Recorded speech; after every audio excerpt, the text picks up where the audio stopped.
오늘 순예배를 통해 함께 나누실 말씀은 역대하 29장 1절부터 19절 말씀입니다.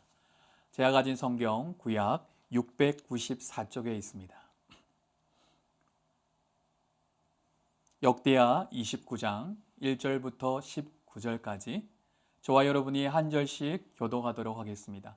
제가 먼저 1절을 읽도록 하겠습니다. 히스기야가 왕위에 오를 때 나이가 25세라 예루살렘에서 29년 동안 다스리니라. 그의 어머니의 이름은 아비야요 스가랴의 딸이더라. 히스기야가 그의 조상 다윗의 모든 행실과 같이 여호와 보시기에 정직하게 행하여 첫째의 첫째 달에 여호와의 전 문들을 열고 수리하고 제사장들과 레위 사람들을 동쪽 광장에 모으고 그들에게 이르되 레위 사람들아 내 말을 들으라.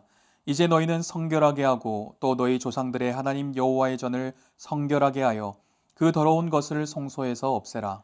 우리 조상들이 범죄하여 우리 하나님 여호와 보시기에 악을 행하여 하나님을 버리고 얼굴을 돌려 여호와의 성소를 등지고 또 낭실문을 닫으며 등불을 끄고 성소에서 분향하지 아니하며 이스라엘의 하나님께 번제를 드리지 아니하므로 여호와께서 유다와 예루살렘에 진노하시고 내버리사 두려움과 놀람과 비웃음거리가 되게 하신 것을 너희가 똑똑히 보는 바라. 이로 말미암아 우리의 조상들이 칼에 엎드러지며 우리의 자녀와 아내들이 사로잡혔느니라. 이제 이스라엘의 하나님 여호와와 더불어 언약을 세워 그 맹렬한 노를 우리에게서 떠나게 할 마음이 내게 있노니 내 아들들아 이제는 게으르지 말라. 여호와께서 이미 너희를 택하사 그 앞에 서서 수종드로 그를 섬기며 분향하게 하셨느니라. 이에 레위 사람들이 일어나니 곧 그아세 자손 중 아마세의 아들 마악과 아사랴의 아들 요엘과 무라리의 자손 중 압디의 아들 기스와 여할렐렐의 아들 아사랴와 게르손 사람 중 심마의 아들 요아와 요아의 아들 에덴과 엘리사반의 자손 중 시므리와 여우엘과 아삽의 자손 중 스가랴와 mat다냐와 헤만의 자손 중 여우엘과 시므이와 여두둔의 자손 중 스마야와 우시엘이라. 그들이 그들의 형제들을 모아 성결하게 하고 들어가서 왕이 여호와의 말씀대로 명령한 것을 따라 여호와의 전을 깨끗하게 할세. 제사장들도 여호와의 전 안에 들어가서 깨끗하게 하여 여호와의 전에 있는 모든 더러운 것을 끌어내어 여호와의 전 뜰의 이름에 레위 사람들이 받아 바깥 기드론 시내로 가져갔더라. 첫째 달 초하루에 성결하게 하기를 시작하여 그 달 초팔일에 여호와의 낭실에 이르고 또 8일 동안 여호와의 전을 성결하게 하여 첫째 달 16일에 이르러 마치고 안으로 들어가서 히스기야 왕을 보고 이르되 우리가 여호와의 온 전과 번제단과 그 모든 그릇들과 떡을 진설하는 상과 그 모든 그릇들을 깨끗하게 하였고 함께 읽겠습니다. 또 아하스 왕이 왕위에 있어 범죄할 때에 버린 모든 그릇들도 우리가 정돈하고 성결하게 하여 여호와의 제단 앞에 두었나이다 하니라. 아멘. 6월 셋째 주 소그룹 성경 공부의 제목은 구원의 하나님께 돌이키라입니다. 6월의 주제가 구원인데요. 저번 주는 우리는 구원의 하나님을 의지하라는 제목으로 말씀을 나누었습니다. 날마다 하나님을 의지하는 삶을 살아야 하지만 우리는 때로 잘못된 길로 나아갈 때가 있는 것 같아요. 그때 우리는 다시금 하나님께로 돌이킬 수 있어야 합니다. 왜냐하면 우리가 하나님께로 돌이킬 때 회복을 주시기 때문입니다. 오늘 영상 순예배를 통하여 하나님께로 돌이킴으로 우리의 영혼을 살리시는 하나님을 경험하는 시간이 되기를 소원합니다. 아멘. 먼저 도입 질문을 살펴보도록 하겠습니다. 인생의 길을 걸어오면서 방향을 잃고 방황했던 경험에 대해 소그룹원들과 나눠봅시다. 고일구 목사님, 도입을 위한 글을 보니 내 생의 마지막 한 달이란 책을 지은 저자가 어려움을 당한 이야기를 하고 있네요. 네, 저자가 스웨덴으로 여행을 갔을 때 GPS가 장착된 차를 한 대 빌리게 되는데요. GPS의 안내에 따라 순조롭게 운전하다가 어느 순간 위성 신호에 문제가 있어서 길을 잃고 맙니다. 여기저기 길을 헤매다가 다시 GPS 신호가 잡혀서 어렵게 호텔로 돌아가게 되었다는 그 에피소드를 기록하고 있습니다. 저도 내비게이션을 켜고 운전을 하다가 갑자기 신호가 끊겨서 당황스러울 때가 있었는데요. 잘 알지 못하는 길을 운전할 때 이런 일들이 일어나면 어디로 가야 할지 몰라 많이 당황스럽고 두려울 수 있을 것 같습니다. 운전할 때도 내비게이션의 신호가 끊어지지 않아야 하듯이 그래야 안정적으로 목적지에 갈 수 있듯이 영적인 길을 걸어갈 때도 마찬가지인 것 같습니다. 하나님께서 나에게 보내주시는 신호를 잘 받지 못한 채 때로는 어디로 가야 할지 몰라 영적으로 방황할 때가 있는 것 같아요.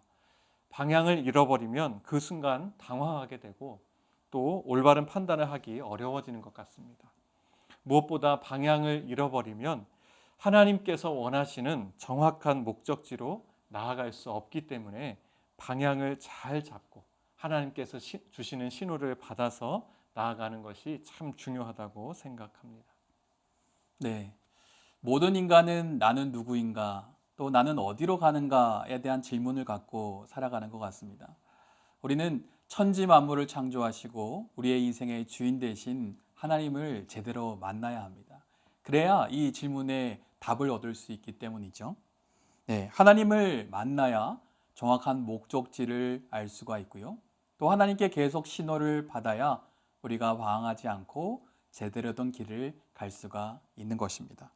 혹시나 영적으로 길을 잃고 방황하고 계신 분이 있다면 오늘 이 시간 말씀을 통하여 하나님께로 돌이키는 시간이 되기를 소원합니다. 자, 이제 본문 질문을 살펴보면서 좀 더 구체적으로 말씀을 나눠보겠습니다. 본문 질문 1번입니다. 성경은 히스기야 왕을 어떻게 평가하고 있습니까? 성도의 신앙 상태는 무엇으로 점검할 수 있습니까? 최 목사님 2절 말씀 읽고 한번 답해 주시겠습니까? 네, 제가 2절 말씀을 읽겠습니다. 히스기야가 그의 조상 다윗의 모든 행실과 같이 여호와 보시기에 정직하게 행하여. 성경은 히스기야 왕이 그의 조상 다윗과 같이 하나님 보시기에 정직하게 행했다고 평가하고 있습니다. 세상에서는 선하다, 악하다라고 평가하는 기준이 도덕이나 윤리를 잣대 삼아 사람이 보기에 어떠한가에 따라 달라집니다. 하지만 성경에서 선악에 대한 평가 기준은 철저하게 하나님이 보시기에 어떠한가입니다. 그래서 아무리 사람이 보기에 좋아 보인다 할지라도 하나님 보시기에 그것이 거짓이고 잘못된 것이라면 악한 것입니다. 반대로 사람이 볼 때는 좀 허물이 있고 연약함이 있을지라도 하나님 보시기에 정직하고 옳은 길로 간다면 선한 자라고 평가를 받는 것입니다. 네, 맞습니다. 다윗의 모습을 보면 더 쉽게 이해할 수 있는 것 같습니다. 하나님께서는 다윗을 향해 정직한 자라고 평가하셨습니다. 그러나 육적인 눈으로 그의 인생을 면밀히 살펴보면 그렇지 않은 모습도 많이 발견하게 됩니다. 다윗은 왕이라는 권력을 악용하여 우리아의 아내 밧세바를 범했습니다. 뿐만 아니라 우리아를 전쟁이 치열한 최전방으로 보내서 죽게 만들었습니다. 세상적으로 봤을 때 다윗은 극악무도한 범죄자였습니다. 그럼에도 불구하고 하나님께서는 다윗을 향해 정직한 자, 선한 자라고 평가하시는 것을 볼 수 있습니다. 네. 목사님들의 나눔을 통해서 하나님과 인간의 기준이 완전히 다르다는 것을 발견하게 됩니다. 인간은 겉으로 드러난 행위만을 보고 판단하지만 하나님은 외모가 아니라 그 중심을 보시는 분이심을 알 수가 있는 것이죠. 따라서 우리는 우리 자신의 신앙 상태를 점검할 때 하나님이 보실 때 어떠한가에 대해서 면밀하게 살펴볼 수 있어야 될 것 같습니다. 날마다 자신을 점검하며 하나님이 기뻐하시는 곳으로 나아가므로 다윗과 히스기야처럼 정직한 자라 평가받는 저와 여러분 되셨으면 좋겠습니다. 아멘. 자, 그럼 이번 문제를 함께 살펴보겠습니다. 본문 질문 2번입니다. 히스기야가 레위 사람들에게 명령한 것은 무엇입니까? 성도는 세상 속에서 어떤 신앙의 자세로 살아가야 합니까? 본문 5절 말씀을 우리 고일구 목사님께서 읽고 한번 답해 주시겠습니까? 네, 5절 말씀을 제가 읽겠습니다. 그들에게 이르되 레위 사람들아 내 말을 들으라. 이제 너희는 성결하게 하고 또 너희 조상들의 하나님 여호와의 전을 성결하게 하여 그 더러운 것을 성소에서 없애라. 히스기야는 왕위에 오른 후에 무엇보다 먼저 성전을 정화하는 일에 힘을 쏟았습니다. 히스기야는 제사장들과 레위 사람들을 동쪽 광장에 모으고 먼저 너희 자신을 성결하게 하며 또한 하나님의 전을 성결하게 하고 더러운 것을 성소에서 없애라고 명령합니다. 여기서 성결이라는 단어는 자르다, 분리하다라는 의미인데 이 단어는 보통 세속적인 것으로부터 분리되어 거룩한 영역에 포함되는 모습을 나타낼 때 사용되었습니다. 네. 그렇다면 히스기야 왕이 왜 성결할 것을 명령했을까요? 네, 왜냐하면 히스기야 이전 아하스 왕 시대에 우상 숭배가 만연해 있었기 때문입니다. 아하스는 더러운 우상을 하나님의 성전에 두어서 하나님을 모독했습니다. 히스기야는 하나님께서 가장 가증히 여기시는 그것이 바로 우상 숭배임을 알았고 그래서 왕위에 오르자 더러운 우상을 성전에서 없애는 성전 정결 작업을 명령한 것입니다. 네, 히스기야가 무엇보다 성전 정화에 힘을 쏟은 것을 보면서 우리 또한 이러한 신앙의 자세가 필요함을 깨닫게 됩니다. 우리 인생 가운데 하나님보다 더 사랑하고 의지하는 것이 있다면 그것이 또 우리에게 우상이 될 수 있을 것입니다. 하나님은 그 모든 우상을 척결하길 원한다고 말씀하시죠.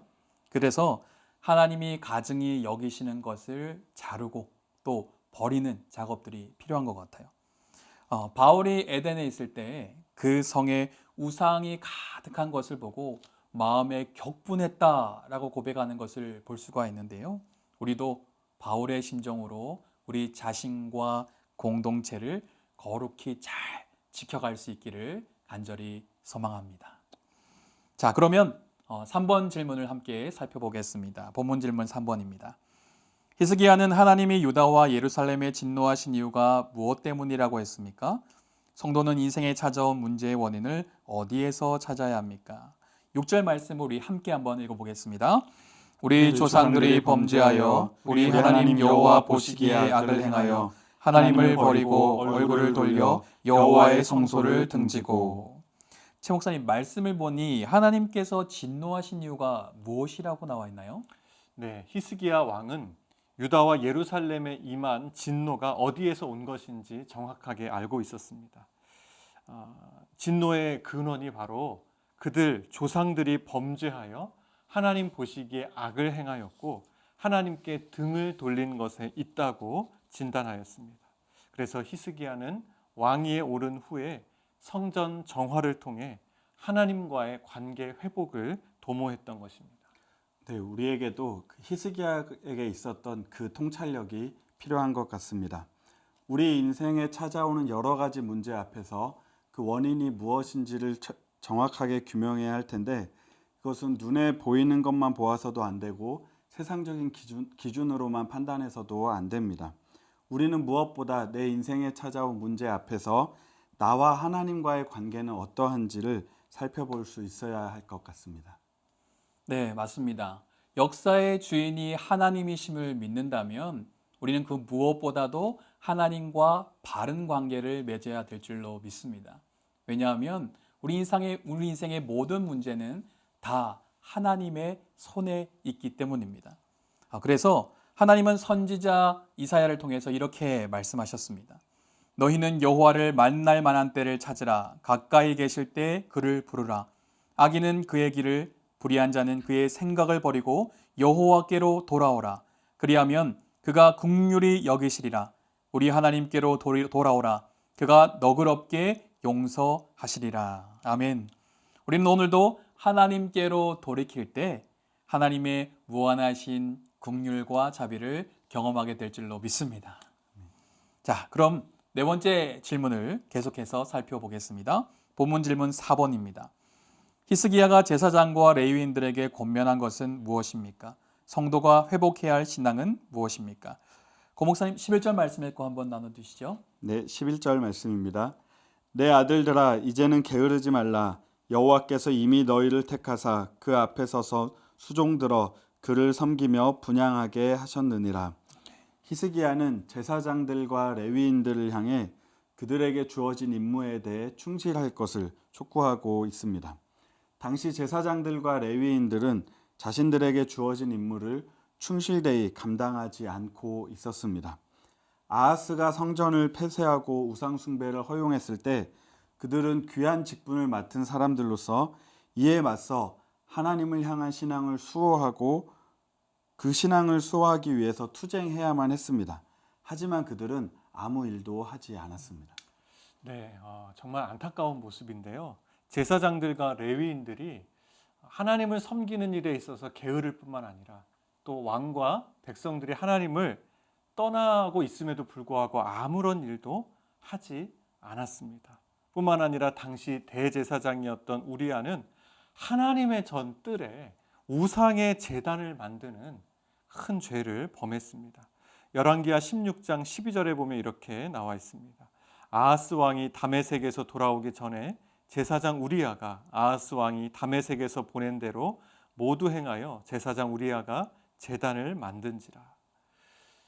그들이 신앙을 지키기 위해서 그 어떤 노력을 하지 않았을 뿐만 아니라 오히려 하나님이 기뻐하시지 않는 일들을 자행했던 것입니다. 그래서 히스기야는 오늘 제사장들과 레위인들을 다 불러 모은 뒤에 이제 너희들이 게으르지 말고 하나님께서 너희에게 주신 본분을 다하라라고 명령하고 있는 것입니다. 네, 게으르지 말고 본분을 다하라는 명령은 이 시대를 살아가는 우리들에게도 동일하게 주시는 하나님의 명령인 것 같습니다. 왜냐하면 우리의 삶 속에 수많은 세상적 가치관 속에 함몰되어 우리의 신앙을 지키고 주님을 섬기는 일들에 게을러질 때가 많기 때문입니다. 자신의 사명을 이루는데 생명조차 아끼지 않겠다고 고백했던 사도 바울이 지금 이 시대를 살아간 우리들에게 이렇게 얘기하고 있는 것 같아요. 부지런하여 게으르지 말고 열심을 품고 주를 섬기라.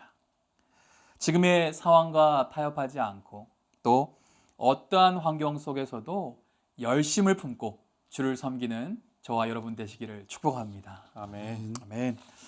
자, 마지막 5번째 질문을 함께 살펴보겠습니다. 본문 질문 5번입니다. 히스기야의 권면을 받은 레위 사람들은 어떻게 행동합니까? 신앙의 개혁은 무엇을 통해 이루어집니까? 최 목사님 15절을 읽고 한번 답해 주실까요? 네, 15절 말씀입니다. 그들이 그들의 형제들을 모아 성결하게 하고 들어가서 왕이 여호와의 말씀대로 명령한 것을 따라 여호와의 전을 깨끗하게 할세. 제사장과 레위인들은 히스기야 왕의 권면에 따라 하나님의 전을 성결하게 하는 것을 볼 수 있습니다. 여기서 중요한 것은 제사장과 레위인들이 그동안 익숙해져 있던 게으름 속에 더 이상 머무르려고 하지 않았다는 것입니다. 히스기야 왕의 명령에 즉각 순종했다는 겁니다. 바로 이 순종이 개혁과 변화의 원동력이 되는 것을 볼 수 있습니다. 네, 맞습니다. 순종하지 않으면 결코 신앙의 개혁은 일어날 수 없습니다. 예레미야 26장 5절에 보시면 이렇게 말씀합니다. 내가 너희에게 나의 종 선지자들을 꾸준히 보내 그들의 말을 순종하라고 하였으나 너희는 순종하지 아니하였느니라. 우리가 잘못된 길로 나아갈 때 하나님은 꾸준히 계속해서 우리에게 말씀하십니다.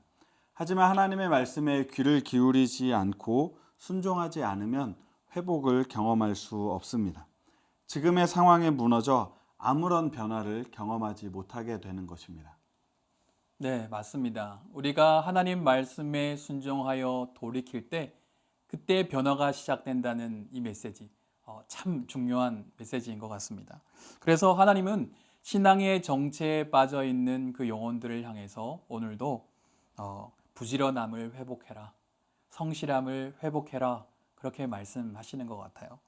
오늘도 하나님 말씀에 순종하여 이 게으름의 관성을 떨치고 일어나 하나님이 기뻐하시는 곳으로 나아가는 우리가 되었으면 좋겠습니다. 자, 이렇게 하나님의 말씀을 받고 나누었으니 이제는 삶으로 반응해야 될 차례입니다. 그렇다면 우리는 삶 속에서 구체적으로 어떻게 살아가야 할까요? 첫 번째 적용 질문을 우리 함께 읽겠습니다. 요즘 나는 거룩함의 정체성을 지켜가고 있습니까? 거룩함을 회복하기 위해 내가 버리고 없애야 할 것은 무엇인지 소그룹원들과 함께 나누고 오늘 말씀을 통해 깨달은 점을 적어봅시다. 이 땅을 살아가며 거룩함을 지켜가기란 참 쉽지 않은 것 같습니다. 왜냐하면 지금도 제 안에서 육신의 소욕과 성령의 소욕이 늘 싸우고 있기 때문입니다. 하나님의 백성으로서 주님을 기쁘시게 하는 삶을 살고 싶은 마음이 한편에 있지만 또 한편으로는 어느 순간 인간적인 욕심과 정욕에 이끌리는 자신의 연약함을 보면서 마음이 무너질 때도 있는 것 같습니다. 그래서 거룩함을 지켜가기 위해서 무엇보다 하나님께 날마다 나아가 나의 연약함을 내려놓고 주님을 위해 살기로 결단하는 시간을 다시금 가져야겠다는 생각을 하게 됩니다. 네, 목사님 말씀을 들으니 저도 하나님께로 나아가 다시금 거룩하게 살기를 결단해야겠다라는 생각이 드네요. 네, 히스기야가 왕 위에 오른 이에 가장 먼저 추진했던 주요 사역이 바로 성결 운동이었습니다. 그만큼 혼탁한 세상 속에서 거룩을 지키기란 참 쉽지 않다는 이야기겠죠. 그럼에도 불구하고 거룩함을 회복하는 것은 너무나도 중요한 일입니다. 하나님의 백성으로 구별되게 살지 못하게 방해하는 것들을 하나씩 하나씩 제거하고 또 거룩한 하나님의 옷을 입는 복된 우리 순공동체가 되시기를 축복합니다. 아멘. 아멘. 자, 적용 질문 2번입니다. 같이 한번 읽어보겠습니다. 하나님의 말씀에 순종할 때 온전한 개혁이 이루어집니다. 말씀에 순종하는 신앙을 회복하기 위해 삶의 각 영역에서 실천해야 할 것은 무엇인지 적어봅시다. 저는 말씀에 순종하기 위해서 무엇보다 내 자아를 내려놓는 훈련이 필요하다고 생각합니다. 내 생각, 내 자존심과 고집을 내려놓는 것이죠. 내가 내 인생의 주인으로 서 있으면 하나님의 말씀보다 내 생각과 마음이 앞서가 있기 때문입니다. 그래서 오늘도 내 인생의 주인이 하나님이심을 고백하면서 하나님 말씀대로 살기를 결단하는 것이 중요하다고 생각합니다.